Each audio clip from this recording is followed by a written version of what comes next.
नमस्कार साथियों, आप सभी का स्वागत है एजुकेशन लाइन में। साथियों, आज के क्लास में हम बात करने वाले हैं कक्षा 8 के लिए इतिहास जो आपका सब्जेक्ट है वो 3 पार्टों में बटा हुआ है। अलग अलग पॉलिटिकल साइंस यानी कि राजनीति विज्ञान का हो गया, इतिहास का पार्ट हो गया और हमारा पर्यावरण। तो हम यहाँ पे हिस्ट्री, इतिहास से रिलेटेड जो आपका फर्स्ट चैप्टर है कैसे, कब और कहाँ, इसके बारे में विस्तृत रूप से अध्ययन करने वाले हैं। तो साथियों, इसके अलावा हमने आपकी क्लास 8 के लिए साइंस के जो चैप्टर है वो डाल रखे हैं, आप उनको भी ज़रूर देखें। तो चलिए देर नहीं करेंगे और स्टार्ट कर लेते हैं। और साथियों, आप सभी को बता दूं कि क्लास 8 के जो भी विद्यार्थी थे जिन्होंने लास्ट अभी आपका जो एग्ज़ाम लगा था, जो कि 2022 बोर्ड परीक्षा थी, उसमें जिसने हमारे माध्यम से पढ़ा है बहुत अच्छा उनका पेपर गया है। आप जाके पूरा देख सकते हैं, ठीक है। तो चलिए अपन ज़्यादा बात नहीं करेंगे, फ़िलहाल हम आपकी कक्षाओं की बात करेंगे। और बाकी कक्षाओं के विद्यार्थी जो कमेंट कर रहे हैं कि हमारी कक्षाएं कब से स्टार्ट होगी, तो आपको बता दूं कि 15 जून से बाकी कक्षाएं हैं उनकी भी क्लासेस स्टार्ट करने वाले हैं। तो आप चैनल पे बने रहिए, आपका जो भी कमेंट आप कमेंट करते रहिए। तो यहाँ पे दोस्तों कैसे, कब और कहाँ, यानी कि सबसे ज़्यादा इम्पोर्टेंट है आप डेली लाइफ में देखते हैं। डेली लाइफ में आप क्या देखते हैं कि आज कौन सी तारीख है, ठीक है, किस तारीख को आप कहाँ घूमने गए थे, ठीक है, कब गए थे, ये सारी चीज़ें आपके लिए इम्पोर्टेंट है और ये आपका इतिहास बनती जाती है। तो इस तरह से हम इन सभी टॉपिक को अच्छे से समझने वाले हैं। यहाँ पे देखिए तारीखें कितनी महत्वपूर्ण होती है, इस बात पे हम गौर करेंगे। एक वक्त था जब इतिहासकार तारीखों के जादू में ही खोए रहते थे। अब वो क्यों खोए रहते थे? इतिहासकार का मतलब क्या है? जो इतिहास की घटनाओं का अध्ययन करता है। अब इतिहास की घटनाओं का जो अध्ययन करने वाले लोग हैं वो तारीख तो याद रखेंगे ना कि कौन सा जो राजा था, किस सम्राट था, कौन से काल में रहा था वो, कब कब उसका शासन चला। तो ये सारी तारीखें काफ़ी इंपॉर्टेंट होती है। जैसे आपको भी याद होता है क्या, आजकल क्या याद रखते हैं हम कि हमारा जो बर्थडे है, हमारा जो बर्थडे है वो कब आता है, तारीख याद रखते हैं, दोस्त भी याद रखते हैं, आपको वहाँ पे बधाई दी जाती है, फिर आप उनको पार्टी देते हैं। होता नहीं होता? आपने पहला आपका स्कूल का दिन कैसा था, ये आप जॉब पे गए पहला दिन आपका कैसा था, ठीक है, ये सारी चीज़ें इंपॉर्टेंट रखती है। बस इसी के माध्यम से आप इसको धीरे धीरे समझते जाइए। यहाँ पे देखिए दोस्तों, कब किस राजा की ताजपोशी हुई, जैसे कि अभी अभी हमने बात किया कब कौन सा राजा बना, कब कौन सा युद्ध हुआ, इन तारीखों पर गर्मागर्म बहसें चलती थी। आम समझ के हिसाब से इतिहास की तारीखों का पर्याय माना जाता है।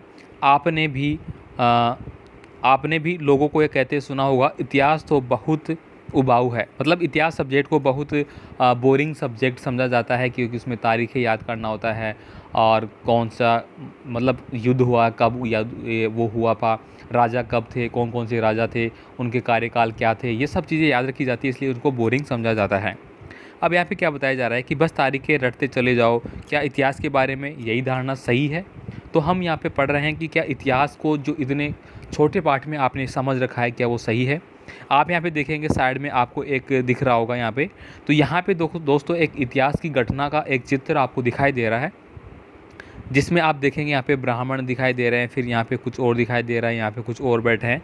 तो ये जो स्थितियाँ हैं, जो इतिहास मतलब जो प्राचीन काल में यानी कि जो पूर्व में घटित हो चुकी है, वो यहाँ पे आपको समझाया जा रहा है। अब यहाँ पे दोस्तों क्या कहा जा रहा है, इसमें कोई शक नहीं है कि इतिहास अलग अलग समय पर आने वाले बदलावों में के बारे में होता है। मतलब सीधी सी बात है यार, इतिहास एक बदलाव है। कल आप कहाँ थे, आज आप कहाँ हैं, तो आप में बदलाव हुआ।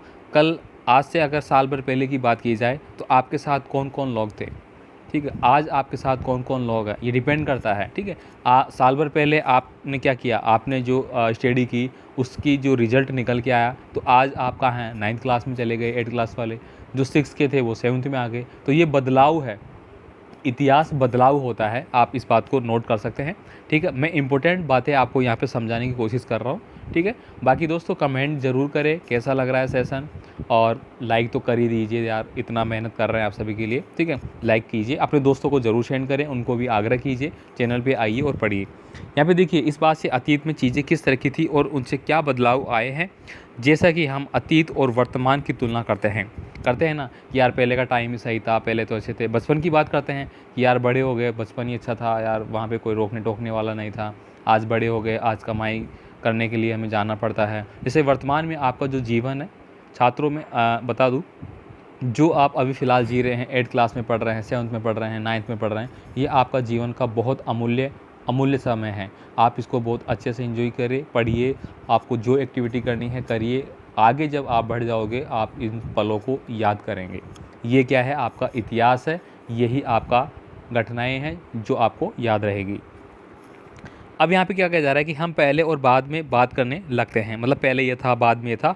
रोज़मर्रा की ज़िंदगी में हम अपने आसपास की चीज़ों पर हमेशा ऐतिहासिक सवाल नहीं उठाते हैं, हम चीज़ों को स्वाभाविक मानकर चलते हैं। मतलब स्वाभाविक का मतलब ये हो गया कि हम ये मानते हैं कि हाँ यार ये तो बस है, तो ये तो अपने को करना पड़ेगा, ये तो हमें झेलना पड़ेगा, ऐसा तो होता ही है, सब ऐसे ही करते हैं। बस ये मानो कि कुछ समय में हमें दिख रहा है वह हमेशा ऐसा ही हो रहा है। मतलब हम सोच लेते हैं कि ऐसे चल रहा है तो बस चलने दो इसको। मतलब बदलाव तो होगा ना, जब तक बदलाव नहीं होगा तब तक जो आपके अमूल्य जो पल थे वो याद कैसे रहेंगे आपको, ठीक है। अब यहाँ पे कहा जा रहा है, लेकिन हम सबके सामने कभी कभी अचंभे के क्षण आते हैं। कई बार हम उत्सुक हो जाते हैं और ऐसे सवाल पूछते हैं जो वाकई ऐतिहासिक होते हैं। किसी व्यक्ति को सड़क किनारे चाय के घूंट भरते देखकर आप इस बात पर हैरान हो सकते हैं कि चाय या कॉफ़ी पीने का चलन शुरू कब से हुआ होगा। आज आप वर्तमान में देखते हैं कि हर घर में सुबह दोपहर शाम चाय बनती रहती है, चाय बनती रहती है। तो कभी आपने सोचा कि इसकी शुरुआत कैसे हुई, किस दिन से हुई, किसने की? यही क्या है? यही इतिहास की घटनाएं हैं और यही हमें पढ़ना पड़ता है। रेलगाड़ी की खिड़की से बाहर झांकते हुए हम आपके जहन में ये सवाल उठ सकता है कि रेलवे का निर्माण कब हुआ? रेलगाड़ी के आने से पहले लोग दूर दूर की यात्रा किस तरह कर पाते थे? ये भी एक अचंभा है कि यार आजकल देखो रेलगाड़ी चल रही है, पहले बैलगाड़ी पे चलते थे, ऊँट पे चलते थे, घोड़ों पे चलते थे। तो ये बदलाव है समय के हिसाब से। जो टेक्नोलॉजियाँ चल रही है अभी वर्तमान में मशीनी युग है, तो मशीनी युग में दोस्तों लगातार बदलाव हो रहे हैं और आपको इनके साथ चलना पड़ेगा। अगर आप इनके साथ नहीं चलेंगे तो आपको बहुत सारी दिक्कतों का सामना भी करना पड़ सकता है, ठीक है। इसीलिए हम कहते हैं कि समय के साथ साथ चलो, समय के साथ परिवर्तित ज़रूर हो। तो ये सब चीज़ें हैं। यहाँ पे देखिए क्या कहा गया है कि सुबह सुबह अखबार पढ़ते समय ये जानने के लिए उत्सुक हो सकते हैं कि जिस ज़माने में अखबार नहीं छपते थे उस समय लोगों को चीज़ों की जानकारी कैसे मिलती थी। तो ये सारी चीज़ें दोस्तों इतिहास है, ठीक है। अब यहाँ पे दोस्तों कुछ इंपॉर्टेंट बातें भी लिखी गई है, जैसे कि अभी हमने यहाँ पे डायग्राम देखा, इसके बारे में लिखा गया है, आप इसको पढ़ सकते हैं। बाकी ये इतना इंपॉर्टेंट नहीं है, बस यहाँ पे ये समझाया गया है आपको कि ये जो डायग्राम है वो किस चीज़ का है, क्या इसमें इंडिकेट किया गया है, ये सब चीज़ें। आगे देखिए, आगे हम देखेंगे कि ये सारे ऐतिहासिक सवाल हमें इस समय के बारे में सोचने के लिए प्रेरित करते हैं, ठीक है। क्या कर रहे हैं? हमें प्रेरित करते हैं कि पहले क्या था, हमारे जो माता पिता थे, हमारे दादा दादी थे, उन्होंने किस तरह से जीवन जिया, उन्होंने क्या काम किया, वो बताते हैं ना कि हम उस दौरान ये करते थे, उस दौरान ये करते थे। तो हम सुन के कितने आश्चर्यचकित होते हैं कि वाकई में उस समय इस प्रकार का दौर था और आज किस प्रकार का दौर है, मान ही नहीं सकते हम। तो ये क्या है? यही इतिहास है। समय से हमेशा साल या महीनों के पैमाने पर हमें नहीं देखा जा सकता। कई बार ऐसी प्रक्रियाओं के लिए कोई तारीख तय करना वाकई गलत हो जाता है जो लंबे समय तक चलती रहती है। भारत में लोगों ने अचानक एक दिन सुबह सवेरे चाय पीना शुरू नहीं कर दिया था, इसका स्वाद धीरे धीरे ही उनकी ज़ुबान पर चढ़ा था। इस तरह ही प्रक्रियाओं के लिए कोई स्पष्ट तिथि नहीं हो सकती है। मतलब यहाँ पे ये भी कहा जा रहा है कि इतिहास के पन्नों में आप लिखते हो कि यार फलाने दिन ये घटना घटी, ये घटना घटी, लेकिन उसके पीछे भी कोई कारण रहा है जो कि हम एक साथ एक समय में उसको डिफाइन नहीं कर सकते, ये यहाँ पे बताया जा रहा है। इसके बाद देखिए, इस तरह की प्रक्रियाओं को लिए स्पष्ट तिथि नहीं हो सकती है। इस तरह हम ब्रिटिश शासन की स्थापना के लिए भी कोई एक तिथि नहीं बता सकते हैं। यानी कि हमने पढ़ा है कि भारत में ब्रिटिश साम्राज्य की स्थापना 1600 ईस्वी में हुई, तो ये भी एक निश्चित तारीख हम नहीं बता सकते, बस इतिहास के पन्नों में इसको लिख दिया गया है, इसलिए हम इसको मानते जा रहे हैं। राष्ट्रीय आंदोलन किस दिन शुरू हुआ, अर्थव्यवस्था का समाज में किस प्रकार बदलाव आए, वह बताना भी संभव नहीं है। ये सारी चीज़ें एक लंबे समय से घटित होती है, ऐसे में हम सिर्फ एक अवधि की बात कर सकते हैं। लगभग सही अवधि के बारे में बता सकते हैं जब वे खास बदलाव दिखाई देने शुरू होंगे। मतलब हमें मान लीजिए कि आपने आज कुछ बनाना शुरू किया, जब आप लोगों के सामने जाएंगे, लोगों के सामने आप रिप्रेजेंट करेंगे अपने आप को, तब आपको ये एहसास होगा कि हाँ, उस दौरान से ही आपकी बातें लिखी जाएंगी, उस दौरान से आपको जाना जाएगा। मान लीजिए आप पढ़ाई कर रहे हैं, पूरा साल बीत गया, आप फेल हो गए, क्या सोचेंगे लोग? क्या बोलेंगे? कुछ नहीं पढ़ता था, बस ऐसे बकवास करता था। लेकिन आप पढ़ते पढ़ते गए और आप पास हो जाते हैं एग्ज़ाम में अच्छे अंकों से, तो आपका क्या होगा कि हाँ यार, ये लगातार 5-6 महीने से पढ़ रहा है, ठीक है। तो वो चीज़ें नोट की जाती है इतिहास में, ठीक है, आप समझ रहे होंगे। यहाँ पे देखिए एक लिपोर्टेंस का एक दिया गया है कुछ चित्र, इसके बारे में यहाँ पे दिया गया है विज्ञापनों में पसंद नापसंद के बारे में। लेकिन अपन थोड़ा सा इसको पढ़ लेते हैं एक बार।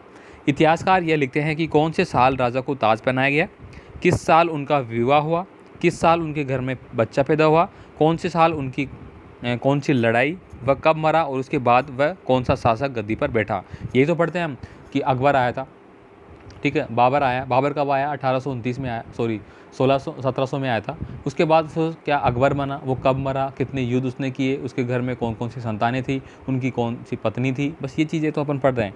तो यहाँ पे ये बताया जा रहा है कि इस तरह की घटनाओं के लिए निश्चित तिथि बताई जा सकती है और इस तरह के इतिहासों में तिथियों का महत्व बना रहता है। मतलब सबसे ज़्यादा इम्पोर्टेंट की बात की जाए कि इतिहास क्या है, जो तिथियां हो चुकी है, जो घटनाएं हो चुकी है, जो तारीखें लिखी जा चुकी है, जिनमें कोई काम हो चुका है। मान लीजिए कि कल आपने क्या किया था, वो इतिहास है। मतलब कल जो बीत गया, आज सुबह आपने क्या किया, वो भी क्या है, इतिहास है। जैसा कि पिछले 2 साल की इतिहास की किताबों में आपने देखा, अब इतिहासकार बहुत सारे दूसरे मुद्दों पर, दूसरे सवालों के बारे में भी लिखने लगे हैं। वे इस बात पर ध्यान देते हैं कि लोग किस तरह अपनी रोजी रोटी चलाते हैं, वे क्या पैदा करते हैं और क्या खाते हैं, शहर कैसे बने और बाज़ार किस तरह से फैले, किस तरह रियासतें बनी, नई विचार पनपे और संस्कृति का समाज किस प्रकार बदला। यानी कि आप देख रहे हैं कि वर्तमान में पश्चिमीकरण लगातार हो रहा है। यानी कि फ़ॉरेन में आप देखेंगे कि जो अलग डेवलपमेंट कंट्रियाँ हैं उनमें किस तरह से व्यवहार होता है, किस तरह से लोग रह रहे हैं।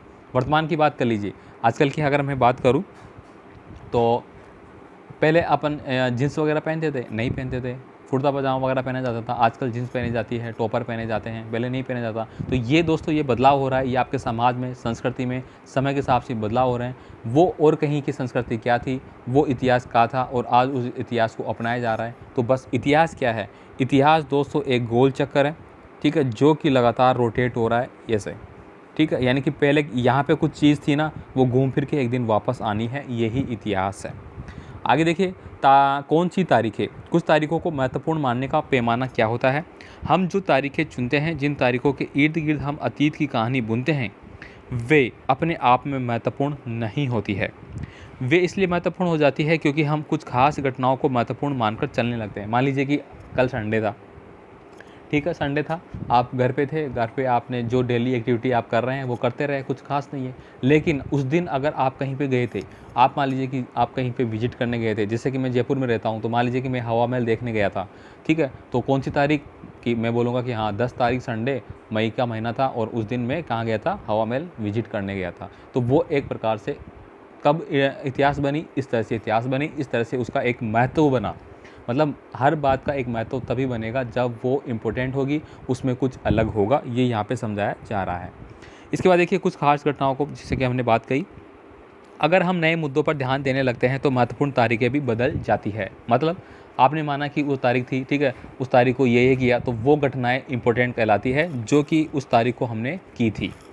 आगे देखिए, एक उदाहरण पर हम विचार कर सकते हैं कि भारत में ब्रिटिश इतिहासकारों ने, भारत में जो ब्रिटिश इतिहासकार आए थे, ठीक है, उन्होंने इतिहास लिखे, उसमें हर एक गवर्नर जनरल का शासनकाल महत्वपूर्ण है। ये इतिहास प्रथम गवर्नर जनरल वॉरेन हेस्टिंग के शासन से शुरू होते हैं और आखिरी वायसराय लॉर्ड माउंटबेटन के साथ ख़त्म होते हैं।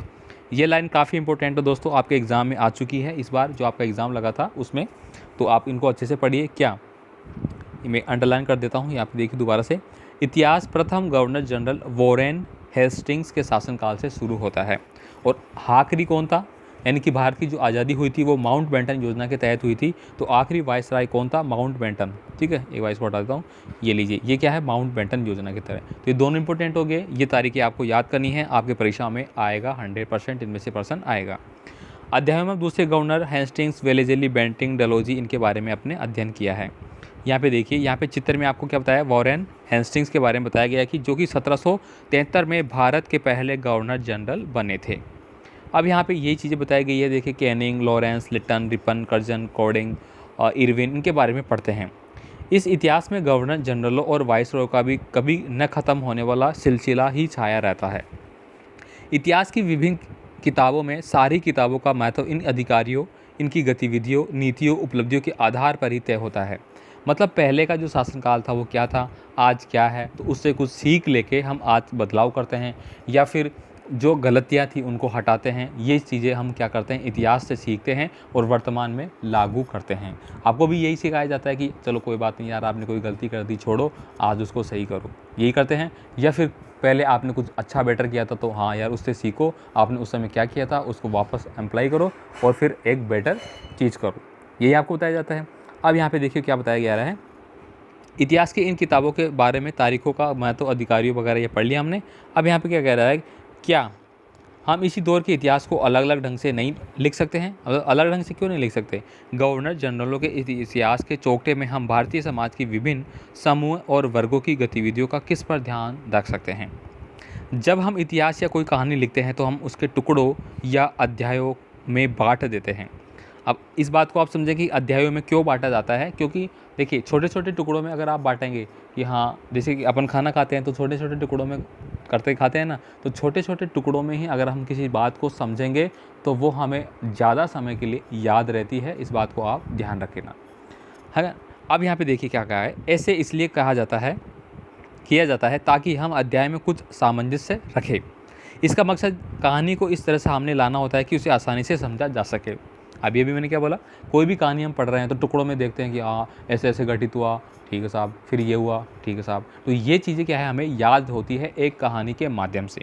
इतिहास को भी हमें एक कहानी के माध्यम से याद करना चाहिए। आप पढ़ रहे हैं, आप रटे जा रहे हैं किसी चीज़ को, तो वो अच्छे से याद नहीं होगी, याद होगी तो कुछ समय के लिए होगी, लेकिन आप उसको एक कहानी के माध्यम से समझेंगे तो आप उसको अच्छे से समझ सकेंगे लंबे समय के लिए। अब यहाँ पे देखो क्या बताया जा रहा है। इस प्रक्रिया में सिर्फ उन घटनाओं पर जोर देते हैं जो उस कहानी को पेश करने में मददगार होती है। जो इतिहास गवर्नर जनरलों के जीवन के इर्द गिर्द चलता है उसमें भारतीयों की गतिविधियां कोई मायने नहीं रखती है। मतलब जो फॉरेनर आए थे, अंग्रेज आए थे, उनके वायसराय जनरल, बस उन्हीं के बारे में बताया जा रहा है, तो भारतीयों का तो कोई महत्व नहीं रहा वहाँ पे। अपने इतिहास का एक अलग खाका बनाना पड़ेगा। इसका मतलब यह है कि अब हम जिन तिथियों को महत्व दिया जा रहा है वो महत्वपूर्ण नहीं रहेगी, हमारे लिए नई तिथियाँ महत्वपूर्ण हो जाएगी, ये यहाँ पे बताया गया है। हम अवधियाँ कैसे तय करते हैं, यहाँ पे देखिए 1817 में स्कॉटलैंड की अर्थशास्त्री और राजनीतिक दार्शनिक जेम्स मिल ने 3 विशाल खंडों में a history of British India, British Bharat का इतिहास नामक एक पुस्तक लिखी थी। किसने लिखी थी? जेम्स मिल ने 1817 में। ये इंपॉर्टेंट है दोस्तों, ये आपको याद करना है। ये इसी प्रकार की चीज़ें आपको पूछी जाती है, इसीलिए मैं चैप्टर को पूरा बता रहा हूँ, आपको समझाने की कोशिश कर रहा हूँ क्या होता है, और इम्पोर्टेंट जो सेक्शन है वो मैं आपको यहाँ पे इंडिकेट कर रहा हूँ। यहाँ पे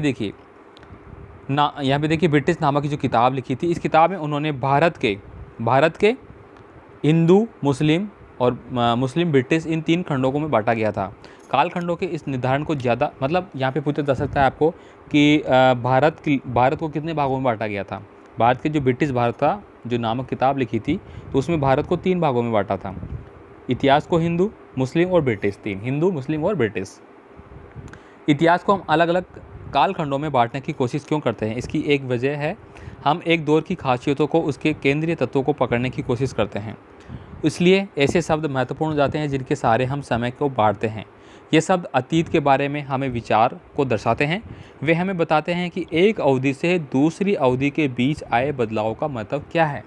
जैसे कि अभी अभी हमने बात की जो बदलाव है, वो मैंने अभी बताया कि आप 1 साल पहले आपके पास आपके माता पिता ने आपको बोला कि आप एग्ज़ाम में टॉप आओगे, तो आपको साइकिल दिलाई जाएगी।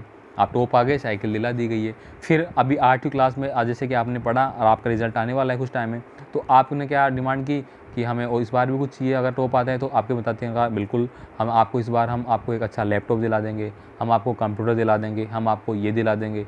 ये क्या है? यही आपका बदलाव है। ये किस प्रकार का बदलाव है?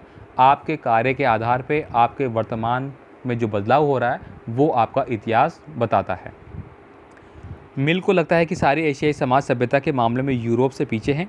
इतिहास उनकी समझदारी ये थी कि भारत में अंग्रेज़ों के आने से पहले यहाँ हिंदू और मुसलमान तानाशाहों का राज चलता था। यहाँ चारों ओर केवल धार्मिक बैर, जातीय बंधनों और अंधविश्वासों का ही बोलबाला था। ये यहाँ पे बताया गया है। यहाँ पे गतिविधि देखो, आप पढ़ेंगे क्या? अपनी माँ या परिवार के किसी अन्य सदस्य से बात करके उनके जीवन के बारे में पता लगाइए। अब उनके जीवन को अलग अलग कालखंडों में बांटे और प्रत्येक अवधि को महत्वपूर्ण घटनाओं की सूची बनाए। स्पष्ट करें कि अपने कालखंडों को किस प्रकार से तय किया है। मतलब वही बात, अपने माता पिता से आप देखें, उनके बारे में पूछे, आपके समय में क्या होता था, आपके इस समय में क्या होता था। आपकी माताजी अलग बताएंगी, आपके पिताजी अलग बताएंगे, आपके दादाजी अलग बताएंगे, ठीक है, आपके बड़े भाई अलग बताएंगे, ये सब चीज़ें। मिल की राय में राष्ट्रीय शासन को सभ्यता की राह ले जा सकता था। इस काम के लिए जरूरी था कि भारत में यूरोपीय शिष्टाचार, कला, संस्थानों और कानूनों को लागू किया जाए। मिल ने तो यहाँ तक सुझाव दिया था कि अंग्रेज़ों को भारत के सारे भूभाग पर कब्जा कर लेना चाहिए। यह देखिए, यानी कि भारतीय यहाँ पे आए ब्रिटिश काल के लोग और यहाँ पे कब्जा करने लगे, मतलब अपना शासन चलाने के लिए उन्होंने कार्य शुरू कर दिया।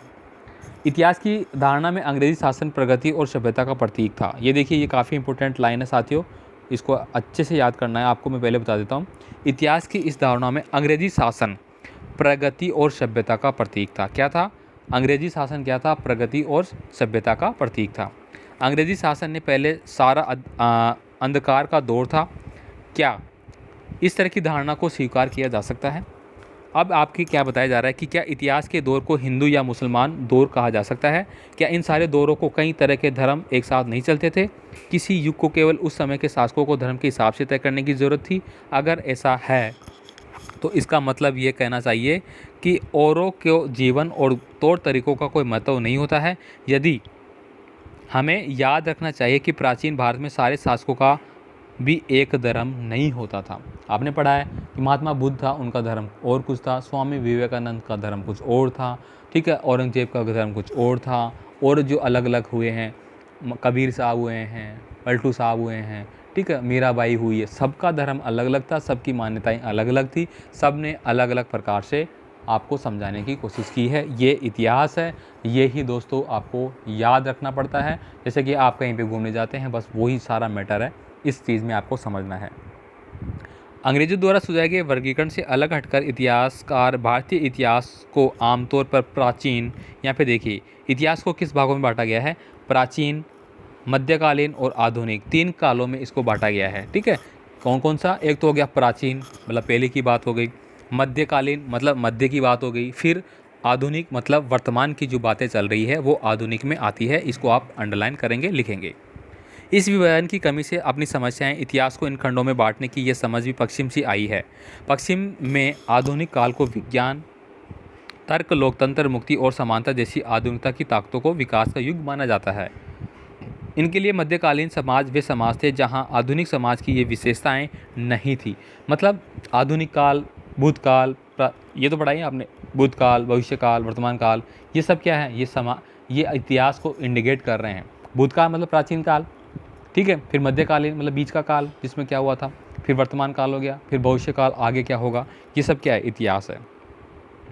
बहुत सारे इतिहासकार इस युग को औपनिवेशिक युग कहा है। इस चीज़ को आप याद रखेंगे। इसके बाद देखिए ये चीज़ क्या होती है, हम किताब में पढ़ेंगे कि किस तरह अंग्रेज़ों ने हमारे देश को जीता, स्थानीय नवाबों, राजाओं को दबाकर उनका शासन स्थापित किया गया। आप देखेंगे कि इस तरह उन्होंने अर्थव्यवस्था व समाज पर नियंत्रण स्थापित किया। मतलब अंग्रेज़ जो आए थे उन्होंने राजाओं को किस तरह से हराया, किस तरह से अपना उन्होंने स्थान लिया, किस तरह से उन्होंने शासन किया, किस तरह से उन्होंने चलाया देश को, ठीक है, ये सारी चीज़ें आपको यहाँ पे पढ़नी है। इसके लिए दोस्तों यहाँ पे क्या बताया गया है, ये सारी चीज़ें बताई गई है, किस तरह से उनको खेती कराई गई, किस तरह से उनको बदलाव किए गए, ठीक है, उनकी पसंद नापसंद के आधार पर क्या रीति रिवाज, तौर तरीके, वो सब क्या है, सांस्कृतिक, राजनीतिक, आर्थिक, ये सारी चीज़ें आपको देखनी है। इसके बाद देखेंगे अपन यहाँ पे हम किस तरह जानते हैं भारतीय इतिहास के पिछले 250 सालों का इतिहास लिखने के लिए इतिहासकार कौन कौन से स्रोतों का महत्वपूर्ण लेते हैं। यहाँ पे देखिए प्रशासन अभिलेख तैयार करता है, मतलब किस चीज़ों को कैसे तैयार किया जाता है। एक प्रशासन होता है जो अभिलेख जो लिखे जाते हैं उनको तैयार करते हैं। अंग्रेजी शासन द्वारा तैयार किए गए सरकारी रिकॉर्ड इतिहासकारों का एक महत्वपूर्ण साधन होते हैं। अंग्रेज़ों की मान्यता था कि चीज़ों को लिखना बहुत महत्वपूर्ण होता है। साथियों, अगर आप किसी चीज़ को लिखेंगे नहीं तो वो आपको याद नहीं होगी। तो आपको मैं बता दूं कि आपको कोई भी चीज़ लिखनी है, जैसे कि मान लीजिए ये लाइन अभी आ गई, तो आप इसको लिख के याद कीजिए, ठीक है। उनके लिए हर निर्देश, हर योजना, नीतिगत फैसले, सहमति, जांच को साफ साफ लिखना ज़रूरी था। ऐसा करने के बाद चीज़ों का अच्छी तरह से अध्ययन किया जाता था। अब यहाँ पे बताया गया है कि इतिहास में चीज़ों को याद कैसे रखा जाता था, कैसे उसको सुरक्षित रखा जाता था, तो उनको लिखा जाता था। लिखकर बड़े बड़े पोथी बनाई जाती थी और उनको संभाल के रखा जाता था ताकि उनका बाद में उपयोग लिया जा सके। ये बात यहाँ पे आपको समझनी है। अंग्रेज़ों को यह भी लगता था कि तमाम अहम दस्तावेज़ों और पत्रों को संभाल कर रखना ज़रूरी है, लिहाजा उन्होंने सभी राजकीय संस्थानों में अभिलेख कक्ष भी बनवाए थे। किसने बनवाए थे? अंग्रेज़ों ने। तहसीलदार के दफ्तर, कलेक्टर, कमिश्नर के दफ्तर, प्रांतीय सचिवालय, कचहरी, सबके रिकॉर्ड रूम होते थे। महत्वपूर्ण दस्तावेज़ों को बचाकर रखने की अभिलेखागार, आर्काइव और संग्रहालय जैसे स्थान बनाए जाते थे। 19वीं सदी की शुरुआत में प्रशासन की एक शाखा दूसरी शाखा के पास भेजे गए पत्रों और ज्ञापनों को भी आप आज भी अभिलेखागारों में देख सकते हैं। यानी कि आप कभी घूमने गए होंगे, म्यूजियम आपने देखा होगा, ठीक है, पुरानी चीज़ें लगी रहती है, ठीक है, वो चीज़ें क्या है, इतिहास के बारे में बताती है। वो क्यों लिखी गई है, क्यों रखी गई है किताबें वगैरह, ताकि आपको पता लग सके उस समय किस प्रकार की घटनाएं होती थी, किस प्रकार उनको किया जाता था और उनके लिए किस प्रकार की योजनाएं बनती थी, किस तरह से कार्य होते थे। ठीक है, यहाँ देखिए उन्हें खुश निवेशी के माहिर लिखते थे। खुश नवीसी या सुलेख निवेशी ऐसे लोग होते जो बहुत सुंदर ढंग से चीज़ें लिखते थे। 19वीं सदी के मध्य जो छपाई हुई थी, जब दिल्ली का निर्माण हुआ था तो राष्ट्रीय संग्रहालय और राष्ट्रीय अभिलेखागार दोनों ही वायसराय के निवास के नज़दीक बनाए गए थे। इससे पता चलता है कि अंग्रेज़ों की सोच में इन संस्थानों का कितना भारी महत्व था। आप यहाँ पे देख सकते हैं, ये बनाया गया था यहाँ पे राष्ट्रीय अभिलेखागार 1920 के दशक में बनाकर जो तैयार किया गया था, उसका चित्र आपको दिखाई दे रहा होगा। थोड़ा सा स्पष्ट नहीं दिख रहा, आगे देखेंगे अपन। यहाँ पे देखिए सर्वेक्षण का बढ़ता महत्व। तो जो सर्वेक्षण किया जाता है, सर्वेक्षण का मतलब क्या हो गया, आपने कुछ चीज़ बनाई, आपने लिखा, तो उसका फिर जांच पड़ताल की जाती है, वो चीज़ें। औपनिवेशिक शासन के दौरान सर्वेक्षण का चलन भी महत्वपूर्ण होता गया। अंग्रेज़ों का विश्वास था कि किसी देश पर अच्छी तरह से शासन चलाने के लिए उसे सही ढंग से चलाना ज़रूरी होगा। ठीक है, तो ये चीज़ें आपको यहाँ पे देखनी, ये चीज़ें बस यहाँ पे लिखी गई है। अधिकृत रिकॉर्ड से क्या पता नहीं चलता है, तो यहाँ पे ये देखेंगे अपन। ठीक है, तो ये दोस्तों यहाँ पे देखिए नीचे आपको एक डायग्राम दिखाई दे रहा होगा। ये क्या है, डायग्राम में आपको दिख रहा है बंगाल में मानचित्र और संरक्षण कार्य चल रहा है। जेम्स प्रिंसेस द्वारा बनाई गई ये तस्वीर 1832 की है। तो यहाँ पे देखिए निर्माण कार्य किस प्रकार से हो रहा है, उसकी एक तस्वीर बनाई गई थी, जो कि आज भी आप देख सकते हैं कि हाँ, उस समय इस प्रकार से कार्य होता था और कौन कौन सी चीज़ें यहाँ पे यूज़ की जाती थी। ठीक है, यहाँ पे देखिए इंसानों के खाने के लायक नहीं है। अखबारों में देश की विभिन्न विभागों में चल रहे आंदोलन का पता चलता है। यहाँ 1946 में हुई पुलिस की एक हड़ताल की खबर दी गई। अब यहाँ पे दोस्तों आपको एक चित्र दिखाई दे रहा होगा, जो कि एक युद्ध का दृश्य आपको दिख रहा है। अब यहाँ पे दोस्तों क्या बताया गया है कि 1857 के विद्रोही, 1857 में जो विद्रोह हुआ था उसकी तस्वीर आपको यहाँ पे दिखाई दे रही है। तस्वीरों को बहुत ही ध्यान से देखना चाहिए, उनमें हमें चित्रकार की सोच का पता चलता है। 1857 के विद्रोह दोस्तों काफ़ी इम्पोर्टेंट है, आज भी आगे भी, आज ही नहीं, आगे की क्लासों के लिए भी काफ़ी इम्पोर्टेंट है। जब तक आप नौकरी की तैयारी करेंगे तब भी आपको ये काम आएंगी चीज़ें। यहाँ पे क्या बताया गया है कि कई जगह दिखाई देती है। इस तस्वीर के नीचे लिखा होता था, बागी सिपाही लूट खसोट में लगे हुए। अंग्रेज़ों की नज़र में विद्रोही जनता लालची, दुष्ट और बेरहमी थी। इस विद्रोह के बारे में आप अध्याय 5 में पढ़ेंगे। यहाँ पे देखिए रिकॉर्ड, इनमें यही पता चलता है कि सरकारी अफसर क्या सोचते थे, उनकी दिलचस्पी किन चीज़ों में थी और आप किन चीज़ों को बचाए रखना चाहते थे। ये सब चीज़ें यहाँ पे बताई गई है। ठीक है, यहाँ पे देखिए आगे क्या है, आगे भी इनके बारे में बताया गया है कि इन बातों को जानने के लिए हमें कहीं और देखना होगा। जब हम ऐसे दूसरे स्रोतों की तलाश करते हैं तो उनकी भी कई कमी नहीं रह जाती है, लेकिन सरकारी रिकॉर्ड के मुकाबले अगर बात की जाए, ढूंढा जाए तो मुश्किल साबित होता है। लिहाजा ये लोगों की डायरियाँ, तीर्थ यात्राओं, यात्रियों के संस्मरण, लोगों की आत्मकथाएँ, स्थानीय बाज़ारों में बिकने वाली लोकप्रिय पुस्तिकाएँ, ठीक है, ये सारी चीज़ें क्या है आपको बताती है कि क्या क्या होता है। ठीक है, यहाँ पे उपन्यासकार वगैरह यहाँ पे बताए गए हैं। अब यहाँ पे देखिए दोस्तों, फिर से याद करें। अब यहाँ पे आपके कुछ वो आ गए, मतलब क्वेश्चन। फॉर एग्ज़ाम्पल आप एग्ज़ाम देंगे, आपकी परीक्षाएं लगेंगी, आपको होमवर्क दिया जाएगा, तो उनमें जो प्रश्न होंगे वो आप किस तरह से करेंगे। यहाँ पे देखिए सही और गलत आपको बताना है। तो यहाँ पे सारी चीज़ें की है। चलिए अपन एक बार इन सारे प्रश्नों के बारे में देख लेते हैं, आपको किस सेकंड पेपर आ गया। ठीक है, तो साथियों पूरा पार्ट को समझने के बाद हम यहाँ पे प्रश्नों को देखेंगे, किस प्रकार के प्रश्न आपके बन रहे हैं और कैसे आपको उनका आंसर देना है। यहाँ पे देखिए प्रश्न 1 आपको दिया गया है, सही और गलत आपको बताना है। जेम्स मिल ने भारतीय इतिहास को हिंदू, मुस्लिम, ईसाई 3 कालखंडों में बांट दिया था। यही प्रश्न था, अभी हम देख रहे थे। तो ये बात बिल्कुल सही है। यहाँ पे क्या लिखा गया है? सही है। आपके पेपर में प्रश्न आएगा इस प्रकार का, तो आपको वहाँ पे सामने सही का टिक करना है। सही है तो गलत के सामने गलत का। सरकारी दस्तावेजों से हमें समझने में मदद मिलती है कि आम लोग क्या सोचते थे। ये बात बिल्कुल गलत है। सरकारी दस्तावेज जो होते थे उससे आम लोगों के बारे में थोड़ी पता लगता था। सरकारी मतलब जो इम्पोर्टेंट चीज़ें होती है, इम्पोर्टेंट जो लोग होते हैं उनके बारे में। तो ये गलत हो गया। अंग्रेज़ों को लगता था कि सही तरह शासन चलाने के लिए सर्वेक्षण महत्वपूर्ण होते हैं। तो ये बात बिल्कुल सही है। आगे देखिए यहाँ पे, जेम्स मिल ने भारतीय इतिहास को जिस कालखंडों में बांटा उसमें क्या समस्याएं हैं। तो उत्तर यहाँ पे देखेंगे। यहाँ पे 17 में स्कॉटलैंड के अर्थशास्त्री राजनीतिक दार्शनिक जेम्स मिल ने इसे 3 खंडों में बांटा था और ए हिस्ट्री ऑफ ब्रिटिश नामक की एक पुस्तक लिखी थी, किताब लिखी। इस किताब में उन्होंने भारतीय इतिहास को निम्नलिखित 3 खंडों में बांटा था, हिंदू, मुस्लिम और ब्रिटिश। ठीक है, ये आपको याद रखना है। अभी अभी हमने इन चीज़ों को पढ़ा है और अब इनको अपन आंसर देख रहे हैं। क्वेश्चन किस प्रकार बनेगा, किस प्रकार आपको आंसर देना है।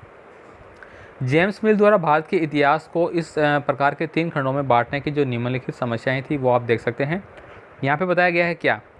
यह विभाजन सांप्रदायिकता के आधार पर किया गया था। यह काल विभाजन औपनिवेशिक विचारधारा पर आधारित था। इस काल विभाजन का उद्देश्य भारतीयों को अलग अलग पहचान देकर फूट डालना था। तो ये कारण थे। ये कारण आपको याद रखने, परीक्षा में जरूर आएंगे। अंग्रेजों ने सरकारी दस्तावेजों को किस प्रकार से सुरक्षित रखा था। तो आप यहाँ पे पढ़ेंगे, देखिए पूरा। अभी अभी ने पढ़ा था कि उन्होंने तहसील बनवाए, दफ्तर बनवाए, सचिवालय बनाए, ठीक है, अभिलेखागार बनाए, ये सब चीज़ें। सभी राजकीय संस्थानों में अभिलेख कक्ष बनाए गए। यहाँ पे देखिए, तहसील के दफ्तर, कलेक्टर, कमिश्नर के दफ्तर, ये सब चीज़ें बनाई। अभी अभी हमने पढ़ा है। महत्वपूर्ण दस्तावेजों को सुरक्षित रखने के लिए अभिलेखागार और संग्रहालय जैसे संस्थान बनाए गए। तो आपको समझ में आ रहा होगा ना, जैसे अभी हमने पूरा पाठ पढ़ा, अब हम प्रश्न कर रहे हैं तो आपको पूरी चीज़ें समझ में आ रही होगी कि हाँ सर ने क्या बताया है, पाठ का महत्व क्या बताया है, क्या चीज़ें होती है। फिर हम पाठ पढ़ने के बाद प्रश्न उत्तर कर रहे हैं तो क्या होता है। तो साथियों, ये सब समझ में आ रहा है आपको, तो प्लीज़ फटाफट से वीडियो को लाइक कर दीजिए। सब्सक्राइब नहीं किया तो सब्सक्राइब कर दीजिए। अपने दोस्तों को बताइए कि आपको स्टडी है वो स्टार्ट हो चुकी है। वैसे स्कूलें तो आपके थोड़े लेट खुलेगी, लेकिन अभी से हमने स्टार्ट कर दिया है ताकि आपका थोड़ा मन भी लगता रहे और आप अभी से स्टार्ट कर दें।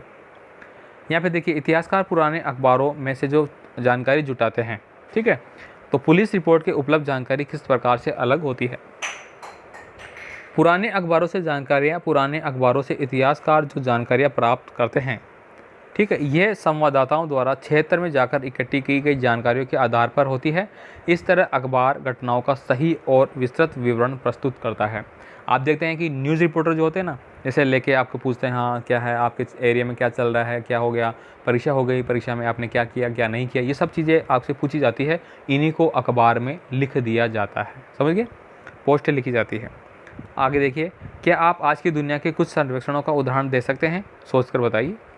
बनाने वाली कंपनियों को यह पता कैसे चलता है कि बच्चे किन चीज़ों को ज़्यादा पसंद कर रहे हैं। मतलब आप देखते हैं ना, वर्तमान में कोई चीज़ ज़्यादा चल रही है फटाफट, तो वो ज़्यादा क्यों चल रही है, कंपनियों को कैसे पता लगता है कि हाँ यार इस चीज़ को हमें बनाना चाहिए। ठीक है, तो इसका उत्तर अपन देखें यहाँ पे।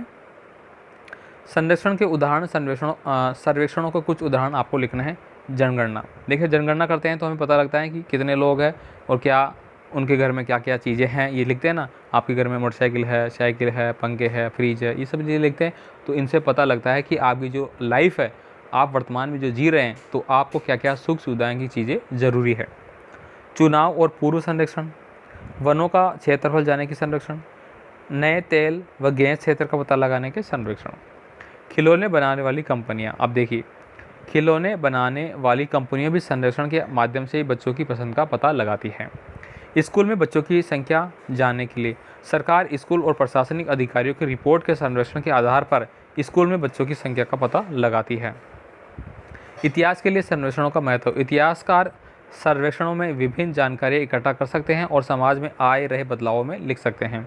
तो ये दोस्तों क्या और कब और कैसे और कहाँ वाला जो चैप्टर है आपका फर्स्ट चैप्टर, इसके बारे में हमने यहाँ पे पढ़ा। इसके कुछ प्रश्न उत्तर हमने किए, पूरे पाठ को समझा कि इतिहास क्या होता है, इतिहास पुरानी चीज़ों को किस प्रकार से हम रखते हैं सुरक्षित, कौन कौन से जैसे कि वायसराय थे वो हुए हैं, ठीक है, और क्या इतिहास बदलाव का बारे में बताता है। तो बस ये चीज़ें आपको याद रखनी है, ठीक है। तो उम्मीद करता हूँ पूरा पाठ आपको अच्छे से समझ में आ चुका होगा। वीडियो थोड़ा लंबा हो गया, 30-34 मिनट का हो गया, तो इतना तो क्लास में होगा ही होगा, एक क्लास में पूरा आपका चैप्टर हो गया है। उम्मीद करता हूँ अच्छा लगा है, कमेंट करके ज़रूर बताइए, वीडियो को लाइक ज़रूर करें। मिलेंगे नेक्स्ट क्लास में अगले चैप्टर के साथ। धन्यवाद।